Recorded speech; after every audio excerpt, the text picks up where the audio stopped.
अब हम आगे के नरकों का वर्णन करते हैं। जैसे हम बोलते हैं महारौरव आदि नरकों का वर्णन। पिता ने पुत्र सुमत से महारौरव आदि नरकों के विषय में जानने की जिज्ञासा प्रकट की। तो सुमति नरकों का वर्णन करने लगा। बोला, हे पिताजी, पहले मैंने आपको गर्भस्थ जीव का वर्णन करते समय रौरव नामक नरक का वर्णन सुनाया। अब शेष नरकों के वर्णन को सुनिए। महारौरव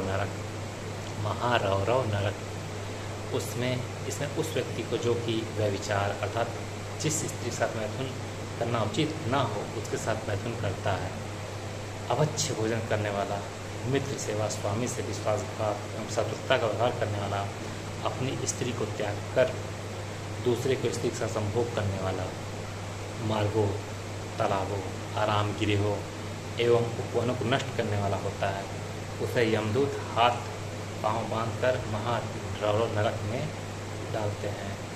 महारौरव नरक 12 योजन विस्तार वाला होता है। उसकी भूमि आग के अंगारे से तप कर लाल रंग की हो जाती है, जो विद्युत छटा की बात सभी दिशाओं में प्रकाशित होती है। उसके पापी जीव दग्ध होते हैं। ऊपर से मार्ग में कौवे, बगुले, भेड़िए, उल्लू, बिच्छू, मच्छर, गिद्ध आदि हिंसक जंतु नोचते पीड़ित करते हैं। हाय माँ, हाय बाप कहते हुए पापी जीव 1000 वर्ष में उसे पार कर पाता है। उसका आता है तम नरक, महारौरव व तम नरक। यह नरक महारौरव नरक के साथ ही होता है, परंतु अति शीतल होता है। इस नरक में गौ हत्या करने वाले, भाई एवं बच्चों की हत्या करने वाले पापियों को यमदूत डालते हैं। वह पापी इस नरक में पड़ते ही भीषण शीत के प्रकोप से बचने के इधर उधर भागता है, परंतु उसे छिपने का कोई स्थान नहीं मिलता, अतः अन्य पापियों के साथ लिपट कर वह रहता है। शीत से कांपने के कारण उसके दांत टूट जाते हैं। बर्फीली हवा के थपेड़ों से उसकी हड्डियाँ जकड़ जाती हैं, चमड़े फट जाते हैं, जिससे रक्त व मज्जा गिरने लगता है। तम नरक में स्थित सभी पापी भूख प्यास से पीड़ित होते हैं, अतः वे एक दूसरे का रक्त और मज्जा चाट कर अपनी भूख प्यास को मिटाते हैं, तभी वह वहाँ से मुक्त होता है। यह तम नरक था। तीसरा है निकृंतक नरक। यह कुम्हार के समान सदा ही घूमता रहता है।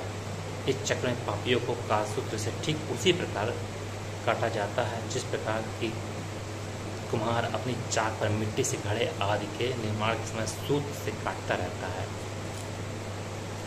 सूत मतलब धागा। तो किसी दिए या कुल्हड़ या किसी मिट्टी के बर्तन जो कुम्हार बनाता है तो धागे नीचे से काटता निकालता है, सूत बोले काटता है। वह पापी अनदेखे को देखे हुए के समान तथा अनसुने हुए को सुने हुए के समान रहता है। इस नरक में वही मनुष्य आता है जो कि गुरु को ईश्वर तुल्य नहीं मानता, आजकल तो कोई नहीं मानता, अथवा गुरु या शास्त्र के वचनों का पालन नहीं करता। ये पापी इस चाक पर काल सूत्र से पैर से मस्तक तथा सैकड़ों बार काटे जाने पर नष्ट नहीं होता।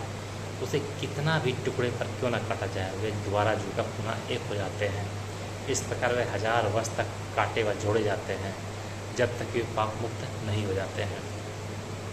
अब हम बात करेंगे, चौथा है अप्रतिष्ठ नरक। अप्रतिष्ठ नरक, जो मनुष्य ब्राह्मणों के धर्म पालन में बाधा डालता है, उसे यमदूत कठिन पास में बांधकर इस नरक में डाल देते हैं। यह महान कष्ट होता है। जो ब्राह्मण अपना काम न करते हुए दूसरों को कष्ट पहुंचाता है, सोचते लेना है, इकट्ठा करना है, इसी में लगा रहता है, किससे हम ले लें, कैसे झूठ कर लें सकते। यमदूत इस नरक में चक्र समूह में ले जाते हैं। वहाँ पर ये चक्र घट यंत्र हट की भांति घूमते रहते हैं।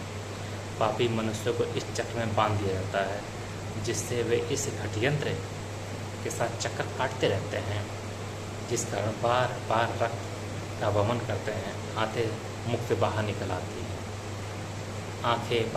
हैं। इस प्रकार वह दारू कष्ट को पाता है। पाँचवा है असिपत्र नामक। पृथ्वी को 1000 योजन पार करके यह नरक एक जलती हुई आग का गोला है। यहाँ वे ब्रह्मचारी जो व्रत एवं तप से भ्रष्ट हो जाते हैं, डाले जाते हैं, वे सूर्य के प्रचंड किरणों से पीड़ित होकर उसमें गिरते हैं। इस नरक के मध्य में अति सुंदर मनोहर तथा चिकने पत्ते वाला एक वन होता है। पत्ते अति तीक्ष्ण धार वाले होते हैं। वहाँ कुत्ते भीषण रूप में भौंकते रहते हैं, जो बाघ की भांति भयानक प्रतीत होते हैं।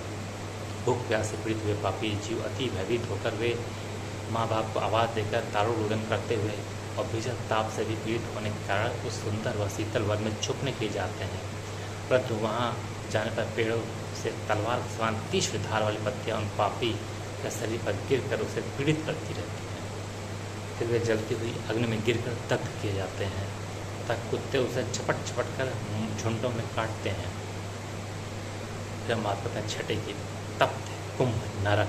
तप्त कुंभ नरक यह महान भयंकारी कष्टदायी नरक है, जिसे चारों ओर तीव्र अग्नि की ज्वाला जलती है। उसके मध्य में तप्त तैल एवं लोह चूर्ण होता है। उस पर पापियों को यमदूत अधोमुख करके डाल देते हैं। जो पापी धर्मशास्त्र एवं तीर्थों की निंदा करते हैं तथा शुभ लक्षण वाली निर्दोष स्त्री को भी लांछन लगाते हैं, वही उस लोह कुंभ में डाल दिए जाते हैं। कुंभ में डालते ही पापी का मस्तक फट जाता है, उबलता है, उसकी मांस मज्जा रक्त जल कर शुष्क हो जाता है, उसके कपाल आदि सरस्त हड्डियाँ पूरी तरह नष्ट हो जाती हैं। फिर गिद्ध उसके शरीर को फाड़ देते हैं। इस प्रकार वह तेल में पककर तेल में मिल जाता है, द्रव रूप से हो जाता है। उसके बाद यमदूत कलछे से अच्छी तरह घुटाई करते हैं।